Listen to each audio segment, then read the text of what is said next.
محمد نبينا بنور هدينا محمد نبينا بنور هدينا من مكة حبيبي نور سطع في المدينة. Jama'a masu sauraron mu assalamu alaikum wa rahmatullah, barkamu da warhaka da kuma saki saduwa da ku a wani sabon shirin na tambaya mabudin ilimi da ya saba amsa tambayoyin da kuke aikowa na fatawoyi a wannan addini namu na musulunci, wanda kuma Sheikh Aminu Ibrahim Daurawa yake mana bayani gwargwadon abinda Allah subhanahu wata'ala ya fahimtar da shi. Farko muna farawa da yi wa malam sallama. Assalamu alaikum wa rahmatullah. Wa alaikum assalamu wa rahmatullahi wa barakatuhu. Na'am. To kamar da yadda masu sauraro aka saba a 'yan kwanakin nan malam na ci gaba da yi mana bayani dangane da hukunce-hukuncen da suke hawa kan matar da take jinin al'ada, wato jinin haila. Idan ba a manta ba kuma a shirinmu da ya gabata an ji inda malam ya somo lissafin waɗansu abubuwa guda 15 da suka shafi ita mai wannan jinin al'ada, inda malam ya lissafa mana abubuwa guda 5, yana kan lissafi na 5 ɗin ne kuma wato hukuncin ko matsayin taba alkur'ani mai girma ga mace mai haila. Lokaci ya mana halinsa muka dakata, muka kuma yi alkawarin cewa insha Allah a wannan shirin zamu dora. Dan haka akramuka Allah, zamu so ka ci gaba da yi wa masu sauraro bayani musamman a game da wannan al'amari na 5 na matsayin taba alkur'ani ga mace mai haila. Bismillahir Rahmanir Rahim, wassalatu wassalamu ala ashrafil khalqi ajma'in, nabina Muhammadin wa alihi wa sahbihi ajma'in. Mun yi bayani dangane ga sabanin malamai akan matar da take jinin al'ada yaya za ta yi da alkur'ani, karantawa ko tabawa ko kuma yaya za ta yi.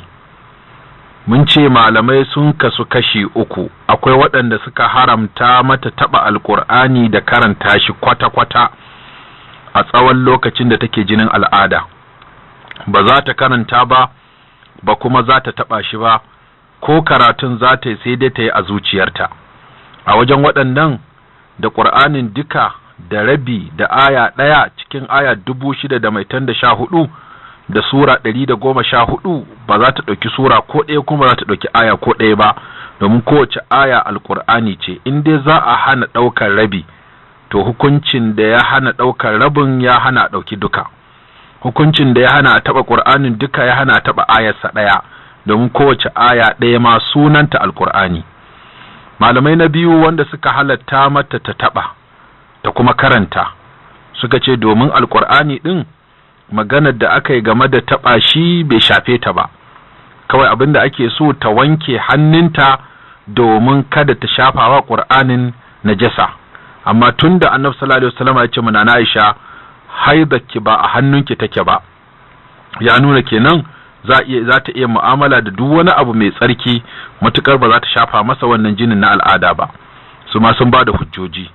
Malamai na 3 su ne mazhaban mu ta Malikiya, wanda suke cewa alqur'anin nan ba za ta taba shi duka ba, amma an halatta mata ta dauki wani shashi ta karanta domin neman tsari ko neman kariya, kuma sannan an halatta mata za ta iya yin tilawa a lokacin da take jinin al'ada. Don haka sai mace ta yi kokari ta haddace wasu surori ko wasu ayoyin tana jinin al'ada ta dinga karantawa, amma ba za ta ɗauki alkur'ani ba a lokacin da take jinin al'ada saboda ba ta da tsarki, wanda mun yi bayanin tafsirin wannan tsarkin da malamai suka yi.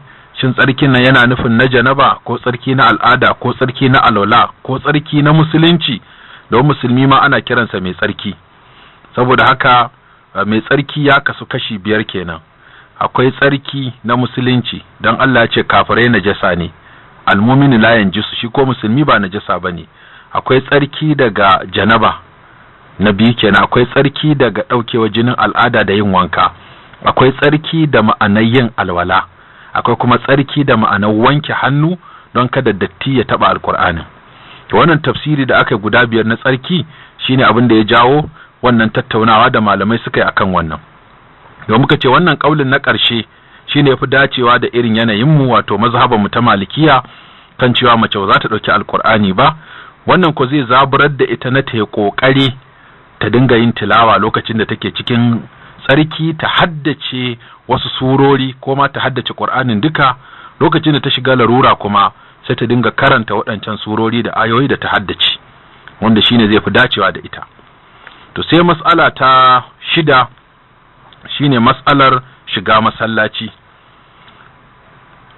Malamai sun ce matar da take jinin al'ada ba za ta shiga masallaci ba, saboda hadisin Ummu Atiya wanda ya zo a cikin Sahihul Bukhari da Muslim, cewa Annabi sallallahu alaihi wasallama ya umarce ta fito da mata su halarci sallar Idi, amma matan da suke jinin al'ada su koma gefe, su nisanci masallaci, su koma gefe domin su halarci addu'a da albarka da take soka wannan rana, amma tunda ba sa sallah su koma gefe.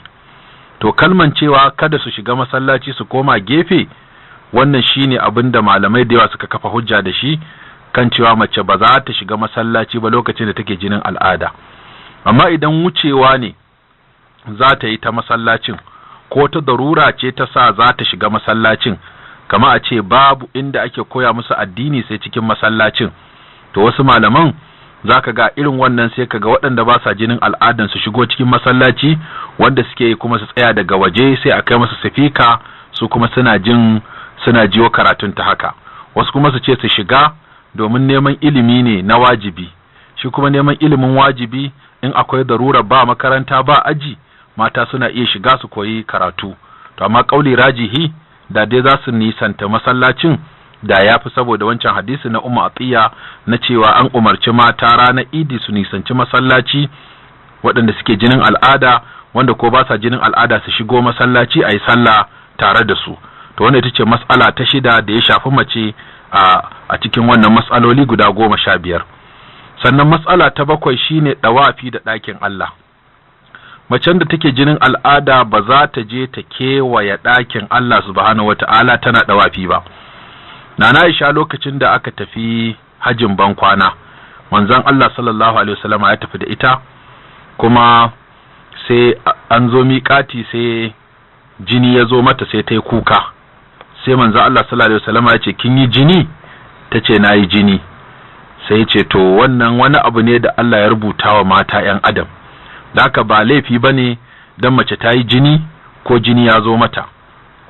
Sai ce ki aikata dukkan abin da masu aikin hajji suke aikatawa, sai dai ba za ki yi dawafi da ɗakin Allah ba sai kin yi tsarki.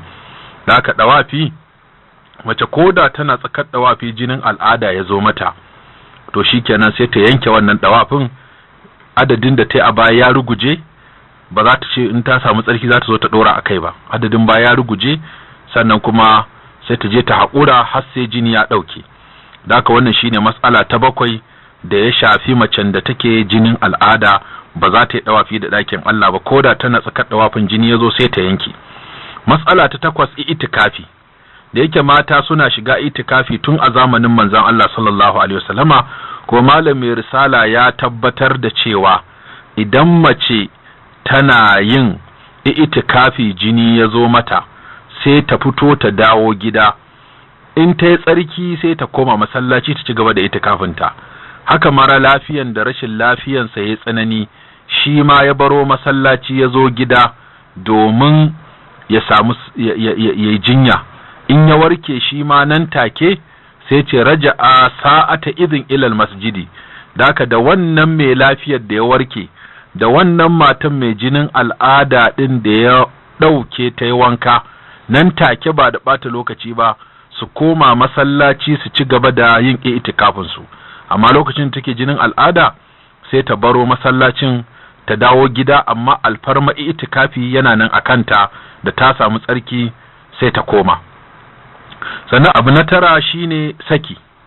Baya halatta mace a sake ta tana cikin jinin al'ada, haramun ne, bid'a ne sakin mace tana cikin jinin al'ada, wanda shine ma asalin mas'alar da ta jawo saɓani tsakanin malamai dangane ga afkuwar saki a cikin jinin al'ada ko rashin afkuwarsa, bayan sun haɗu akan cewa haramun ne kuma bid'a ne.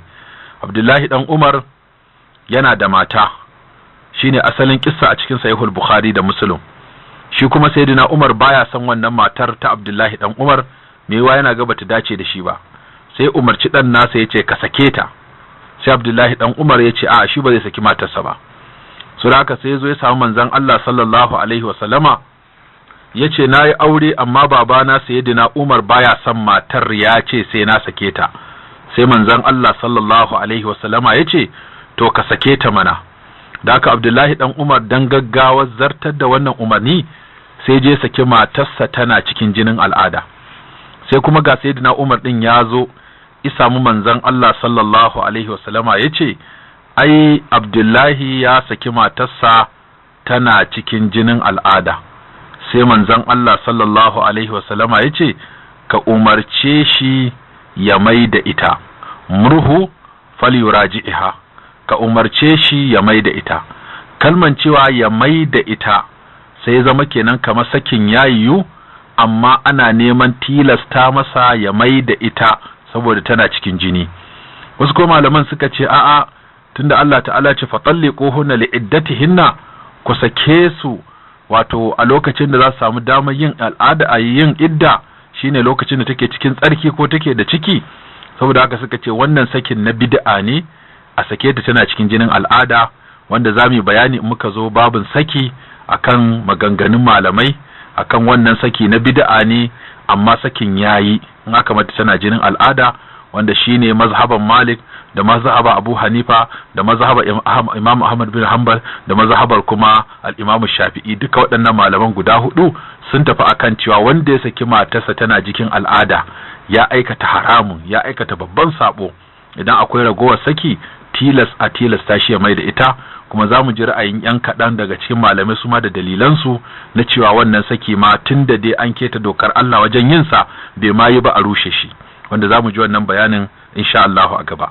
Amma yanzu muna magana akan matan da take jinin al'ada, haramun ne a sake ta a wannan lokaci. Sannan abu na 10 shine raf'ul hadasi, wato matar da take cikin jinin al'ada idan ta yi wanka ko ta yi alwala, wannan alwalar ba ta yi ba, wannan wankan bai yi ba. Da haka a nan ne matsala ta taso, idan mutum ya sadu da matarsa kafin ta yi wanka sai jinin al'ada ya zo, shin ya za ta yi da wannan? Za ta yi wankan janaban ne ta jira ita kuma idan ta gama al'adar ta yi wankanta daban, ko ko bari za ta yi sai ta gama jinin al'adar sai ta yi wanka ɗaya da niyya biyu, ko kuma ta yi wanka biyu daban-daban? Wasu malaman suna ga cewa mutumin da ya sadu da matansa kafin ta yi wanka sai jinin al'ada ya zo, to abin da za ta yi shine ta yi wankan janabar, tunda janabar ce ta fara zuwa, shi kuma al'adan sai a bari sai ya ɗauke, sannan sai a zo ita ma a yi wankanta daban. Wasu ko malaman suka ce a'a, ta bari yanzu da janaba da hukuncin janaba da hukuncin al'ada suna kanta, lokacin da jinin al'ada ya ɗauke sai ta yi niyya guda biyu ta yi wanka guda ɗaya. Wasu ko malaman suka ce a'a, wanka biyu za ta yi, sai ta fara yin wankan janaba ɗin domin niyyar ɗaukewar janaba, sannan ta yi wanka na biyu da niyyar ɗaukewan wato wannan kari na wankan al'ada da ya same ta. To amma shi ma kaulin da ya furin jaye shine niyya biyu za ta yi wanka guda ɗaya, domin an sha samun ibada iri ɗaya, wato ai mata niyya guda biyu, kamar yadda yake faruwa a sallar idi in ta haɗu da wato sallar juma'a, wanda za mu bayani insha Allah a gaba. Wannan shine abu na 10 wanda malamai suka haɗu akan cewa mace mai jinin al'ada ba za ta yi su ba. Sannan ragowar 5 ɗin sun haɗa da amfani da ruwanta, wato abinda ake nufi shine idan mace mai jinin al'ada ta yi wanka ta rage, shin za a yi amfani da wannan ruwan ko ba za a yi amfani da ragowar ruwan da ta yi wanka da shi ba? Saboda hadisi annabi sallallahu alaihi wasallam yake cewa manzon Allah ya yi hani namiji ya amfani da ragowar ruwan da mace ta yi wanka ya wanka, ko shi ya amfani da ragowar ruwanta ko ita ta amfani da nasa, su yi wankan tare ko kuma kowa ya nasa daban-daban. To idan ta rage wannan ruwan za a amfani da shi ko za a amfani da shi ba, wannan yana cikin matsalar da malamai suka yi sabani. Kauli rajihi in dai ba ɓaci ba za a amfani da shi. Na biyu, idan jinin al'ada ya ɗauke kafin mace ta yi wanka za a iya saduwa da ita kuma za a sadu da ita ba, shi ma wasu malaman sun ce za a sadu da ita, sun ce ba za a iya saduwa da ita ba, shi ma kaulin da ya fi rinjaye shine wato ba za a sadu da ita ba a cikin wannan hali. Sannan na uku shine magana karatun alkur'aninta, shine za ta yi a fili ne ko za ta yi a ɓoye. Wasu malamai sun ce za ta yi wancan mas'ala da makaranta ta taɓa alkur'anin ce, wannan kuma ta karatun ce, za ta yi karatu a fili ko za ta yi a ɓoye. Wasu malaman sun ce za ta yi a fili kuma za ta yi tilawa mai yawa in tana da hadda, wasu kuma suka ce a zuciyarta za ta dinga yin karatun alkur'ani din. Kauli rajihi shine za ta iya a fili. Sannan kuma wato istimta'i da ita lokacin da take jinin al'ada a tsakanin cinyarta. Wasu malamai suna ga kamar an zo wani wato layi ne, kusan an zo bakin boda, so kada a je garin saduwa da ita a tsakanin cinyanta kuma a je a wuce a sadu da ita, wanda haramun ne. Da haka suka ce dole sai ta sa gyauto ta daure. Ko ina mutum zai ji daɗi da matarsa amma banda kusa da inda aka haramta masa, domin karra'i haulal hima yushaku an yaqa fihi, kamar mai kiwo ne a gefen shinge, to babu tsoro wata rana ya iya fadawa cikin wannan shingen da aka hana shi. Da haka malamai suka ce wannan shi ma yana cin abubuwan da aka yi sabani, amma kauli rajihi a dan yi nisa da wannan. Sannan na hudu ne ko yin mu'amala da mace lokacin da take jinin al'ada, kamar sumbatarta, kamar rungumanta, kamar wasu abubuwa da dai suna iya bayuwa zuwa ga zarcewa ga saduwa. To wasu malamai suna ga a kiyaye waɗannan abubuwa, wasu kuma malamai suna ga cewa babu komai, domin da wannan ne mutum zai samu hucewa daga irin sha'awar da take damunsa. To shi ma an yi saɓani akan wannan mas'ala. Sannan kuma sai mas'ala ta 15 shine amfani da magani wanda zai ɗauke mata jinin al'ada don ta samu damar yin azumi ko yin aikin haji.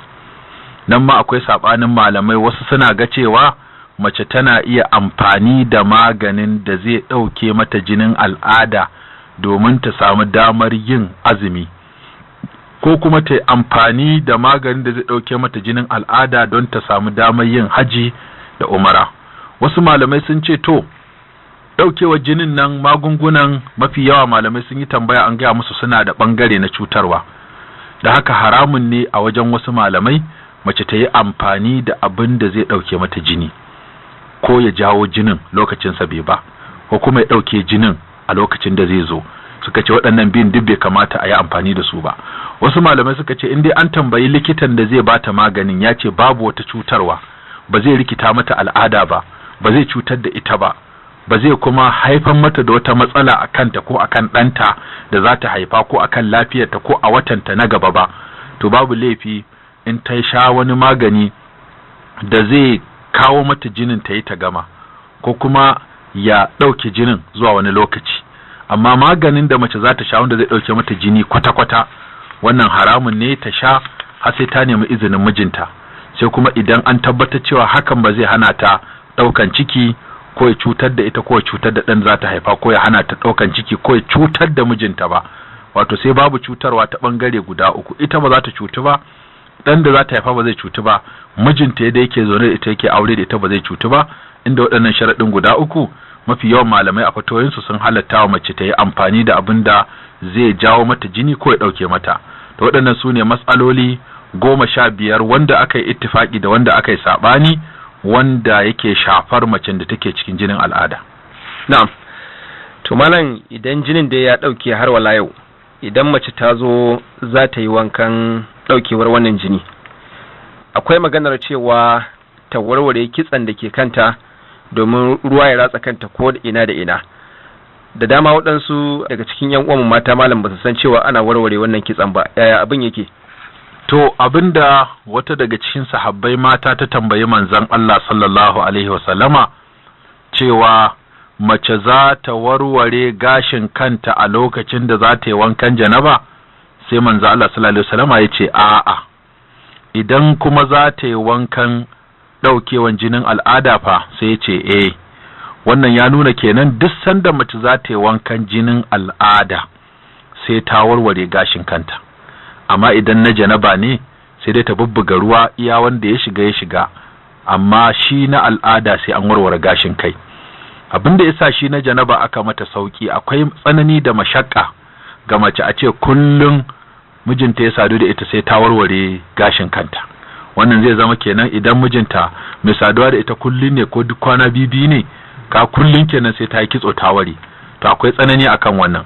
Amma shi tunda jinin al'ada yana faruwa ne a wasu lokuta kaɗan, to kaga ko dan tsafta ma a warware gashin kan ma ya sha iska a sake yin sabon kitso, wannan zai yi kyau sosai.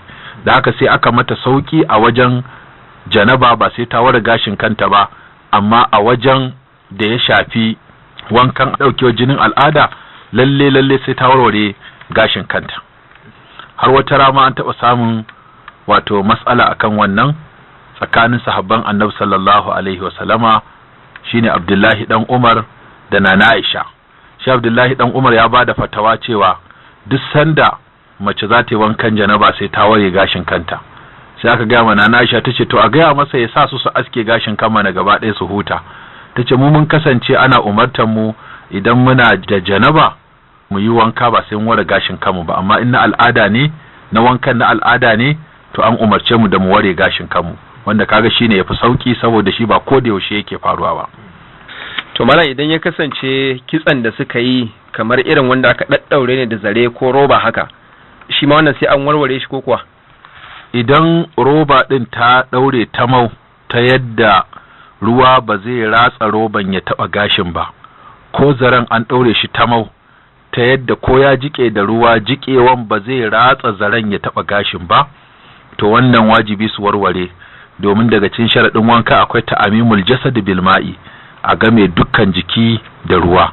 Dan haka wannan sai su duba irin kitsan, wani kitsan akan matse shi da ƙarfi sosai a yi shi yungu ta yadda ruwa ba zai iya ratsawa ya tarar da gashin kai ba, to wannan wajibi a ware. Amma in ba haka ba, in mai sako-sako ne ko wanda ruwa zai iya ratsawa ne, to wannan babu laifi a bashi. Wannan shi wankan dai na daukewar jinin al'ada ina da bambanci ne da na janaba da kuma na jinin haihuwa? Duka wannan wanka kala ɗaya ne. Yadda ake yin wankan shine mace idan ta tabbatar jini ya ɗauke mata ta hanyoyin da muka faɗa guda uku, ko gabanta ya bushe, ko kuma ta ga qasatul bayda alaman ɗaukewar ɗauraya, ko kuma ya bushe ɗin kuma qasatul bayda ɗin ya fito, to in ta ga wannan alamar ta samu tsarki kenan, abinda za ta yi shine sai ta je ta yi wanka. Mun ce kafin ta yi wanka an so ta samu auduga ta shafi turaren almiski. Wasu na cewa za ta iya amfani da kowane turare, amma akwai turare mai zafi wanda ya taba gabanta sai ta ji zafi. Ta samu turaren almiski ta goggoge gefen wato gaban nata, ta dan kuma sa shi a ciki kaɗan, ta dan goggoge gefe ba sai ta sa can ciki ba, wannan zai iya cutar da ita. To daga nan sai ta je ban ɗaki. In a ban ɗaki ta yi wannan ɗin ma sai ta fara wanke hannunta da sabulu. Da akwai mata kazamai, hannunsu di yayi datti yayi kazanta, kuma su zo su ɗauka su sa a gabansu. In akwai wani datti ko ta kazanta, sai wannan ya zama ya haifar musu da cuta wanda yake sa gabansu ya dinga kaikayi, kuma har cutan ma ta kai ga mazansu, ta kai ga ragowar mata, ta kai ma wata in ta yi fitsari a ban ɗaki sai ragowar mata su ma su zo su ɗauka. Duk waɗannan rashin wato tsafta shi ke kawo. Ko dress, mata ya mace ta dinga wanke dress ɗinta akalla sau 5 kullum. Duk sanda ta shiga ban ɗaki ta zama tana da dress 10 ko 20 ko 30. Shi da dress da rigar nono ba sawa mata yawa. Da su ake kullum mace ba ta bar dress ya wuna a jikinta ba, ta dinga cire shi tana wankewa. Saboda haka wannan shi zai sa cututtuka, kuma a dinga sa Dettol, kuma a dinga sa gishiri ana wanke ban ɗaki. To ta fara wanke hannunta kuna da sabulu na Dettol, ta wanke hannunta, kana sai ta wanke gabanta, ta tabbatar ko ina yawon ko a gabanta, ta sa bayan ta wanke da ruwa ta sa sabulu ta sake wankewa. Daga nan kuma sai ta sake wanke hannunta, tunda ta wanke gabanta sai ta sake wanke hannun. Wato wanke hannun ya zama sau 2 kenan. A wanke shi da sabulu kafin a wanke gaba, sannan bayan an wanke gaban a sake wanke hannun da sabulu, saboda shi kuma yanzu za a hau fuska ne, kada ya zama ta ɗauko ƙazanta kuma da gabanta kuma ta caɓa a fuskarta. Shine sai ta sake wanke hannu. Da sake wanke hannu kuma sai ta ɗebo ruwa ta kurkura baki, ta haƙa da shaƙar hanci, ta shaƙa a hanci, ta kurkure ta shaƙa, sannan ta wanke fuskarta daga wannan kunnan zuwa wannan kunnan, daga kuma goshinta zuwa haɓarta, ta wanke fuskarta sosai. Sai ta wanke hannunta daga gwiwa hannu zuwa tsintsiyar hannu, nan ma daga gwiwa hannu zuwa tsintsiyar hannu, ta tabbatar ko ina shafi ruwa. Sai ta shafa kanta sau ɗaya, ta shafi fatun kunnuwa, ta wanke kafarta daga idan sau zuwa ƙasa, ta tabbatar duk wani rami in mai faso ce ko mai kaushi ce ko mai kafarta akwai ramuka, ta tabbatar ruwa ya ratsa ya wanke ko ina. Daga nan kuma sai ta kamfato ruwa sau 3 ta wanke kanta, ta bubbuɗa gashinta, ta zuba ruwan saboda ruwan ya ratsa cikin gashin da wajensa, duk ta yi haka sau 3. Daga nan sai ta zo ta wanke daga kan kafaɗarta ta dama, ta wanke kan hannunta cikin hammatarta, ta wanke wajen mamanta duk abin da ya shafi bayanta da kirjinta da bangaren kuibinta na dama, duk ta wanke tsakanin cinyarta har ta zo kafarta. Sannan ta dawo bangaren dama shi ma ta wanke dukkan tun da kan kafaɗarta zuwa hammatarta zuwa kuibin jikinta, ta wanke nan ma har sai ta je har ƙasa. Sannan ta zuba ruwa ta ciccuɗa bayanta, idan hannunta zai kai bayanta ya taɓa ko ina to ta sa hannu, in ba zai yi ba ta samu tawul ta saka a cikin ruwa, in ta jiƙa shi sai ta yarba a bayan nata, ta sa hannunta duk ta goggoga don ka ta balluma a bayanta. Daga nan kuma sai ta zuba ruwa a jikinta, ta wanke jikinta gabaki ɗaya. Wannan shine abin da ake kira wanka na ɗaukewa al'ada. Irinsa ake a lokacin janaba, irinsa ake a lokacin ɗaukewa al'ada, irinsa ake a lokacin biki. Shi wankan iri ɗaya ne, niyyarsa ce take bambantan yaza, kamar sallah ce. Salloli za ga duk iri ɗaya ne, ruku'u da sujjada da ɗagowa da tahiya da sauransu, amma niyya take bambanta ta farilla da ta nafila da ta lokaci kaza da ta niyya kaza. Sai dai ina za ta yi niyyar mala? Inda za ta yi niyya tun lokacin da ta kai ruwa ban ɗaki, a lokacin za ta yi niyya a zuciyarta. Saboda haka ita niyya dama a zuciya ake yin ta. Na'am. To masu sauraro, duka kuma anan zamu dakata a cikin shirin na wannan lokacin, amma insha Allah da yake waɗannan tambayoyi suna da matukar yawa, zamu ci gaba da wannan bayani akan jinin al'ada a sauran shirye-shirye mu masu zuwa idan an kasance tare da mu. Amma kafin sannan anan muke sallama da malam. Assalamu alaikum wa rahmatullah. Wa alaikum assalam wa rahmatullahi wa barakatuhu. A madadin sashen addinin musulunci na wannan gidan rediyo da kuma wanda ya saba daukar nauyin kawo muku shirin, wato Alhaji Kabiru Sani Kwangila ya kasai, wanda muke addu'ar Allah ya saka masa da alkhairi, ya karfafe shi wajen ci gaba da irin waɗannan ayyukan alkhairi, amin. Sannan a madadin abokan aiki da suke bada gudunmawa domin samun nasarar shirin, Habib Ja'far Madobi da na gabatar nake cewa assalamu alaikum wa rahmatullahi ta'ala wa barakatuhu. A kasance da mu a shirinmu na gaba inda zamu dora.